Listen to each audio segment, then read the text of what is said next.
Upacara Batara Turun Ka'bah Pura Besaki tahun 2023. Upacara Ida Batara Turun Ka'bah ini dilakukan setiap tahun pada Sasi Kedasa. Upacara yang melukiskan semua dewa dan manifestasi Tuhan distanakan di Balai Pesamuan Agung Pura Besaki dan bersatu untuk memberikan anugerah kepada umatnya untuk menghaturkan bakti kepada Tuhan. Saat dilangsungkan upacara Batara Turun Ka'bah itu, simbol-simbol sakral yang utama yang ada di semua kompleks Pura Besaki itu diusung secara ritual dan distanakan di Balai Pesamuan. Keberadaan Pura Besaki selama ini dipercaya oleh seluruh umat Hindu sebagai pusat kegiatan upacara agama, di mana Pura Besaki menurut beberapa sumber disimbolkan sebagai Madiani Kang Buana Jagat Raya.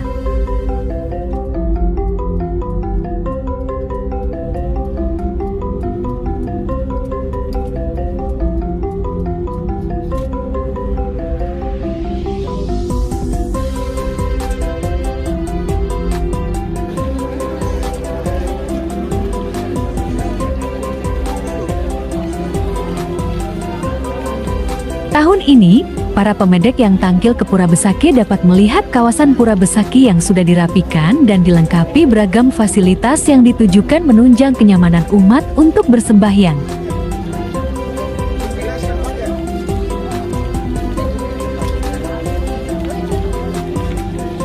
Gubernur Bali mengeluarkan surat edaran tentang tatanan baru bagi pamedek atau pengunjung saat memasuki dan berada di kawasan suci Pura Agung Besaki selama pelaksanaan karya Ida Batara Turun Ka'bah.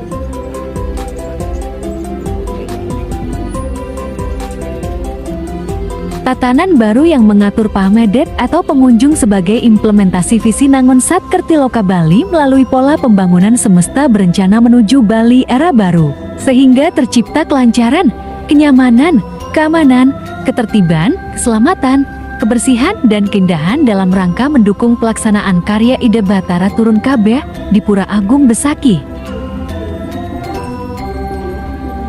Keagungan dan kesucian Pura Agung Besaki harus dilindungi, dirawat, dan dikelola dengan penuh hormat. Sehubungan dengan itu, pemerintah Provinsi Bali telah membangun fasilitas kawasan suci Pura Agung Besaki untuk mengakomodasi berbagai kebutuhan pamedek atau pengunjung dalam melaksanakan persembahyangan.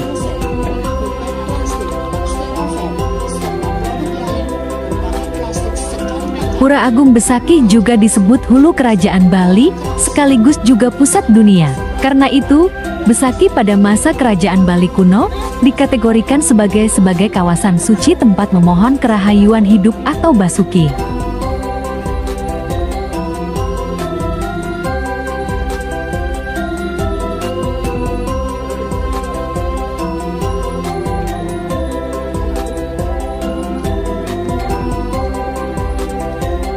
Di Hulu Bali, yang dilarang, dipantangkan atau hila-hila untuk dilalui atau dimasuki secara sembarangan oleh siapapun. Sehubungan dengan itu, keagungan dan kesucian Pura Agung Besaki harus dilindungi, dirawat, dan dikelola dengan penuh hormat.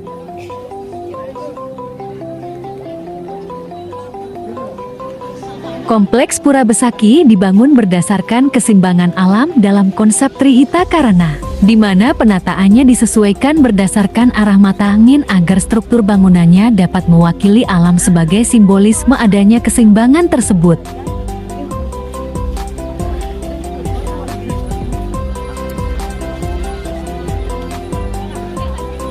Masing-masing arah mata angin disebut mandala dengan dewa penguasa yang disebut Dewa Catur Lokapala, di mana mandala tengah sebagai porosnya, sehingga kelima mandala dimanifestasikan menjadi Panca Dewata.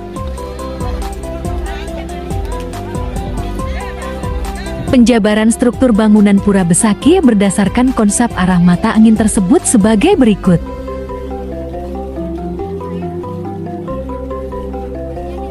Pertama, Pura Penataran Agung Besaki sebagai pusat mandala di arah tengah dan merupakan pura terbesar dari kelompok pura yang ada, yang ditujukan untuk memuja Dewa Siwa. Kedua, Pura Gelap pada arah timur untuk memuja Dewa Iswara.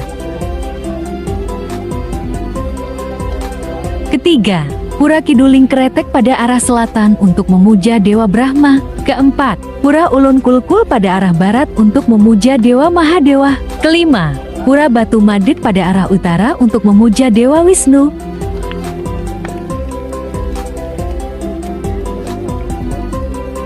Pura Besaki merupakan pusat kegiatan dari seluruh pura yang ada di Bali.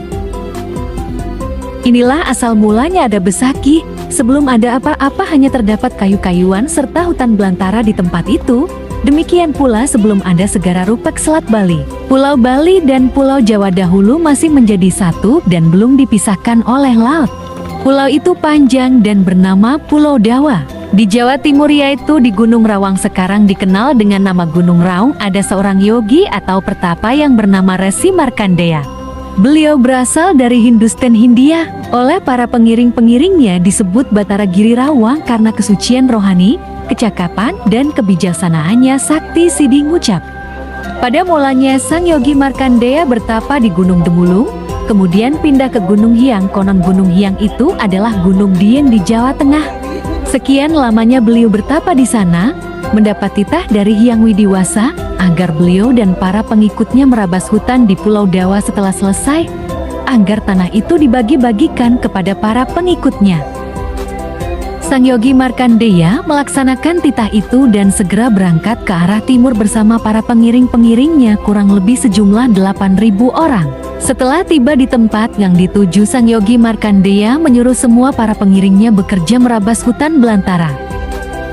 Saat merabas hutan, banyak para pengiring Sang Yogi Markandeya yang sakit, lalu mati dan ada juga yang mati dimakan binatang buas, karena tidak didahului dengan upacara yatnya bebantan sesaji.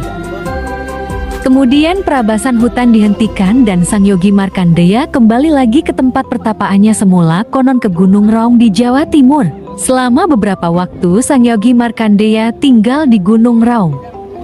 Pada suatu hari yang dipandang baik, beliau kembali ingin melanjutkan perabasan hutan itu untuk pembukaan daerah baru, disertai oleh para resi dan pertapa yang akan diajak bersama-sama memohon waranugraha ke hadapan Hyang Widiwasa bagi keberhasilan pekerjaan ini. Setelah tiba di tempat yang dituju, Sang Yogi Markandeya segera melakukan tapa yoga semadi bersama-sama para yogi lainnya dan mempersembahkan upakara yatnya, yaitu dewa yatnya dan buta yatnya. Di tempat di mana dimulai perabasan hutan itu, Sang Yogi Markandeya menanam kendi payuk berisi air. Juga pancadatu yaitu berupa logam emas, perak, tembaga, besi dan perunggu disertai permata mirah adi permata utama dan upakara bebanten sesajen selengkapnya diperciki tirta pangentas air suci. Tempat di mana sarana-sarana itu ditanam diberi nama Basuki. Sejak saat itu para pengikut Sang Yogi Markandeya yang datang pada waktu-waktu berikutnya serta merabas hutan untuk pembukaan wilayah baru tidak lagi ditimpa bencana sebagaimana yang pernah dialami dahulu. Demikianlah sedikit kutipan dari Lontar Markandeya Purana tentang asal mula adanya desa dan Pura Besaki yang seperti disebutkan terdahulu bernama Basuki dan dalam perkembangannya kemudian sampai hari ini bernama Besaki. Komplek Pura Besaki merupakan gugusan 86 buah pura. Ini terdiri atas 18 pura umum, 4 pura catur lawa, 11 pura pedharman, 6 pura non-pedharman, 29 pura dadia, 7 pura yang berkaitan dengan pura dadia, dan 11 pura lainnya.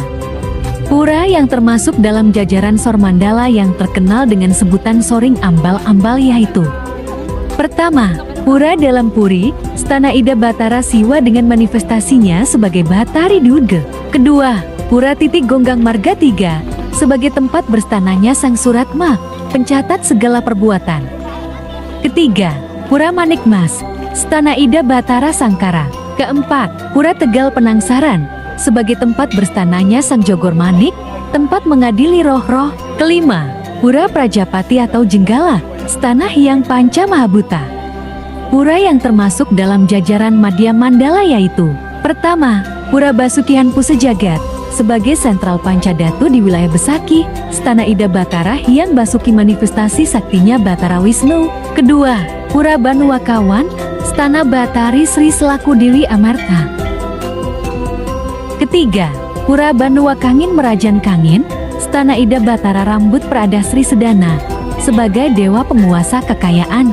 Keempat, Pura Gua Raja sebagai tempat mengeluarkan benda-benda maupun mahamarta atas restu dari Bathara Basuki. Kelima, Pura Bangun Sakti, Meraga Panca Mahamerta Sang Hyang Naga Anantaboga sebagai perlambang kekayaan. Pura yang termasuk dalam jajaran utama Mandala yaitu: pertama, Pura Catur Lokapala Adela merupakan 4 pura yang mengitari Padma 3 yang mengikuti 4 arah mata angin. Kedua, Pura Catur Eswarya Dela merupakan 4 pura yang mengitari Padma 3 secara menyilang.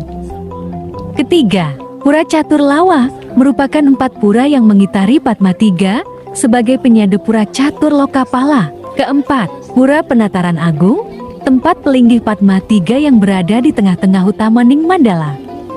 Pura-pura yang termasuk dalam jajaran Pura Catur Lokapala Catur Lokadela adalah: pertama, Pura Gelap dengan posisi di timur Padma 3 sebagai stana Ida Bathara Iswara. Kedua, Pura Ulun Kulkul dengan posisi di barat Padma 3 sebagai stana Ida Bathara Mahadewa. Pura-pura yang termasuk dalam jajaran Pura Catur Eswarya Dela adalah: pertama, Pura Pengubengan sebagai stana Ida Bathara Sambu atau Hyang Naga Taksaka. Kedua, Pura Peninjauan sebagai stana Ida Bathara Sangkara. Pura ini dikenal sebagai tempat saat Empu Kuturan Raja Kerta dalam kapasitas beliau sebagai Senapati Kuturan ketika melakukan peninjauan untuk melihat secara menyeluruh komplek Pura Agung Besaki. Ketiga, Pura Pasimpangan sebagai stana Ida Bathara Hyang Rudra sebagai tempat pemberhentian sementara Ida Bathara Kabeh datang dari Melasti. Keempat, Pura Pasucian sebagai stana Ida Bathara Hyang Mahesora sebagai tempat pesucian para dewata kabeh. Kelima, Pura Panataran Agung bertempat di hulu atau tengah tempat pelinggih Padma 3 sebagai stana Ida Bathara Hyang Siwa 3 dan Trimurti yang ada dalam tataran Sapta Mandala.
Pura-pura yang termasuk dalam jajaran Pura Catur Lawa adalah: pertama, Pura Ratu Pasek dengan warna putih selaku penanggung jawab di Pura Gelap. Kedua, Pura Ratu Pandey dengan warna merah selaku penanggung jawab di Pura Kiduling Krete. Ketiga, Pura Ratu Penyarikan dengan warna kuning penanggung jawab di Pura Ulun Kulkul. Keempat, Pura Ratu Dukuh dengan warna hitam selaku penanggung jawab di Pura Batu Madek. Dari keberadaan Pura Catur Lawa yang terlihat jelas pada peranan dan fungsi di saat upacara melasti yang sepenuhnya diatur dan dikendalikan oleh Pura Catur Lawa. Jika persiapan segala sesuatunya sudah lengkap, maka prosesi perjalanan melasti Ida Bathara turun kabeh ditandai dengan suara beduk tetamburan yang ditabuhkan oleh pangempon di Pura Catur Lawa Ratu Pasek. Beduk dan tamburan ini ditabuh terus tanpa henti selama perjalanan menuju tempat pemelastian.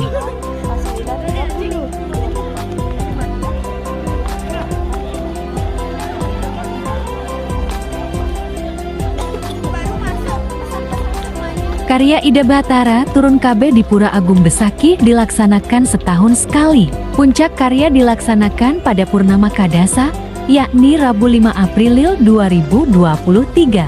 Tahun ini, karya di Pura Besakih nyejar selama 21 hari atau hingga 26 April 2023.